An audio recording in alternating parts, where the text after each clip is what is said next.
Hello everyone, আবার একটা নতুন ব্লগে আপনাদের সবাইকে ওয়েলকাম জানাই। আমি পিয়ালি। এই ব্লগটা আমার জন্য খুবই স্পেশাল, কেন কি এই ব্লগটা হচ্ছে রিওর জন্মদিন নিয়ে। 10th নভেম্বর রিওর জন্মদিন ছিল। তো ভিডিওটা আপলোড করতে একটু টাইম লাগলো। তো এই যে রান্নাবান্না সব স্টার্ট হয়ে গেছে। তো ওর পছন্দর খাবার হচ্ছে বাসন্তী পোলাও, মানে যেটাকে ও হলুদ ভাত বলে, মানে ইয়েলো রাইস। তো বাসন্তী পোলাও বলে না, ও হলুদ ভাত বলে। আর চিলি চিকেন ওর ফেভারেট। তো যাই হোক, আমি আমার মতো করে ওর জন্য করে দিয়েছিলাম রান্নাবান্না সব। ওই দিন রান্নাবান্নাগুলো না খুব তাড়াতাড়ি সেরে নিয়েছিলাম, কেন কি বিরাট একটা অনেক বড় কাজ বাকি ছিল। সেটা হচ্ছে সন্ধেবেলা যে বাচ্চারা আসবে তাদের যে রিটার্ন গিফট, সেগুলো প্যাক করাই ছিল না। তো তাড়াতাড়ি করে রান্নাবান্না সেরে আমি আর রিও লেগে পড়েছিলাম গিফটগুলো প্যাক করার জন্য। জানেন তো, গিফট প্যাক করছিল আমার সাথে, বেশ মজা লাগছিল ওরও। কিন্তু তার সাথে সাথে কিছু জনের নাম সবসময় করছিল, যেরকম বাড়ির সব বন্ধু বান্ধব আর আমার বোনের ছেলের নাম, মানে ওকে আমরা গাবু বলে ডাকি বোনের ছেলেকে, তার নাম সবসময় করছিল, আর ওর বাড়ির কলকাতার বন্ধুগুলোকে। এই যে পিয়ালি বলেছে দুর্ব ঘাস নিয়ে আসতে। এবার আমি জানি না এখানে কোথায় দুর্ব ঘাস পাবো। বাইরে যাচ্ছি, দেখি গ্রাউন্ডে কিছু পাওয়া যায় কিনা, পার্কে কিছু পাই কিনা।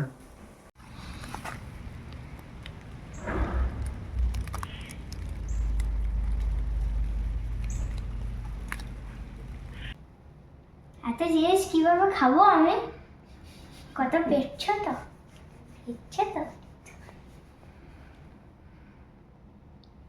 এই যে শুনলেনই রিওর মুখে এত খাবারও কিভাবে খাবে, কিন্তু সেরকম কিছুই সেদিন আয়োজন করতে পারিনি, কেন কি আমি জানি যতই করি ও কিন্তু খাবে না একটা জিনিসও। এই জন্য ওর ফেভারিট ছিল বাসন্তী পোলাও আর চিলি চিকেন অ্যান্ড পায়েস, ওটাই করে দিয়েছিলাম সেদিন আমি। সেদিন জানেন তো ভীষণ বৃষ্টি হচ্ছিল, আমরা তো বুঝে উঠতে পারছিলাম না কি বাকি আয়োজনগুলো কিভাবে করব আমরা। মানে কেক আনা হয়নি আর পিৎজা আনা হয়নি। কেক আর পিৎজাটা যেখানে অর্ডার দিয়েছিলাম সেটা বাড়ি থেকে একটু দূরে, তো ওটা আনতে যেতে হবে, সেই নিয়ে একটা তাড়াহুড়ো কাজ করছিল। রিওর কেক অর্ডার নেওয়া একটা বিশাল অভিজ্ঞতা হলো আমাদের। আমরা নর্মালি দোকানে গেছিলাম কেক অর্ডার দিতে। তো ভাবলাম একটা কেক ভালো দেখে, একটা যেরকম ক্যাটালগ রাখা আছে সেরকম দেখে নর্মালি দোকানে যারা আছে তাদের দিকে আমি জিজ্ঞাসা করছি কি কোন কেকটা কিরম হবে না হবে। ওনারা দেখছি শুধু ঘাড় নেড়ে যাচ্ছেন, হ্যাঁ হ্যাঁ হুঁ হুঁ।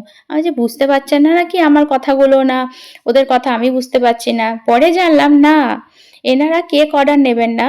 কেকের যদি ডিসকাস করতে হয় কি কত পাউন্ডের কেক নেব বা কিরম ডিজাইন নেবে, তার জন্য স্পেশাল একজন আছেন যিনি সকাল 7টায় আসবেন পরের দিন। তো সেখানে গিয়ে ওনার সাথে কথা বলে ডিসকাস করে তবেই আমি কেক অর্ডার দিতে পারবো। নর্মালি ওনারা কিন্তু কেকের অর্ডার বা কেকের ব্যাপারে কিছু বলতে পারবেন না। আমি তো শুনে ভীষণ হকচকিয়ে গেছিলাম, কেন কি আমাদের দেশে তো নর্মালি আমরা কেক দোকানে যাই, কেকের ক্যাটালগটা দেখে যে পছন্দ হয় অর্ডার দিয়ে পয়সাটা দিয়ে চলে আসে। এখানে কিন্তু এরম নয়, এখানে কিন্তু স্পেশাল কেকের অর্ডার নেওয়ার জন্য একটা লোক থাকে, সে শুধু আমাদের বলে দেবে কিরম কিরম ডিসকাস করে এরম এরম কেক লাগবে। তো যাই হোক, সব স্টোরে আমি জানি না হয় কি হয় না, আমরা যেখানে গেছিলাম সেখানে এরমই একটা ব্যাপার ছিল। তো যাই হোক, ঘরটা সাজানো হয়ে গেছে আমাদের কমপ্লিট, আবার জন্মদিন সেলিব্রেশন স্টার্ট হবে। वो एक मिनट का सैश तो ठीक करो, इसका सैश ठीक करो। लेके बर्थडे बॉय ठीक करके दे दे। गो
इतने सारे तो अच्छा bye bye.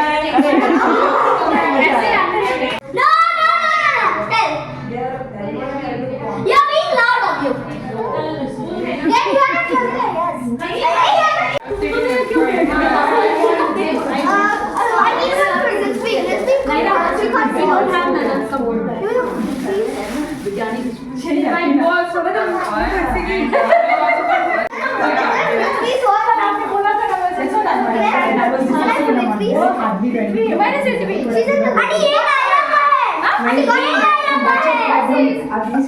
She's inside.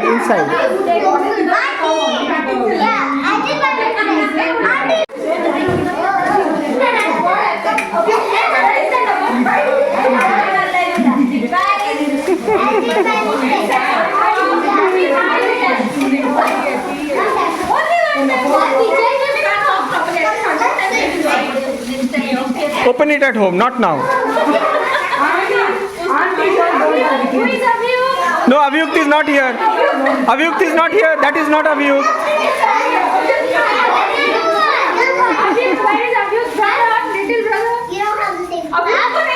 Don't open it. Where is Avyukt? Ah, there he is. Tick, tick, tick, tick.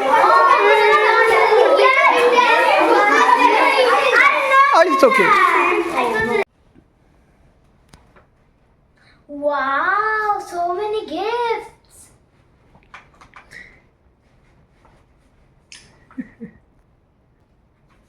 এটা আমার একটা বন্ধু থেকে happy birthday to our special friend Rio. এখানে গিফটের জায়গায় আমি গিফট কার্ড পেয়েছি, আমি আমার মনের মতন জিনিস কিনতে পারবো। দেখো, বেশ মজা করে কাটিয়েছিলাম সেদিন রিওর জন্মদিনটা।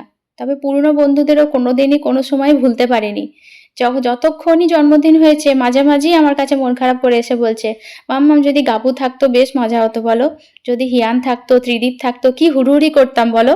মানে হিয়ান, ত্রিদীপ আর গাবু হচ্ছে ওর কলকাতার বন্ধু, গাবু আমার বোনের ছেলে, আর হিয়ান ত্রিদীপ হচ্ছে ছোটবেলাকার বন্ধু, একদম যবে থেকে হয়েছে তবে থেকে বন্ধুও। তো যাই হোক, এরমভাবেই কাটালাম জন্মদিনটা। সবাই আশীর্বাদ করবেন যেন খুব ভালোভাবে মানুষ হয় রিও, বড়দের যেন সম্মান করতে শেখে, পড়াশোনায় যেন ভালো হয়, এইটুকুই চাই আমি। তো আজকের ব্লগটা এভাবেই শেষ করছি। যদি ভালো লাগে আমার ব্লগ, একটা লাইক অ্যান্ড সাবস্ক্রাইব অবশ্যই করবেন। Thank you so much.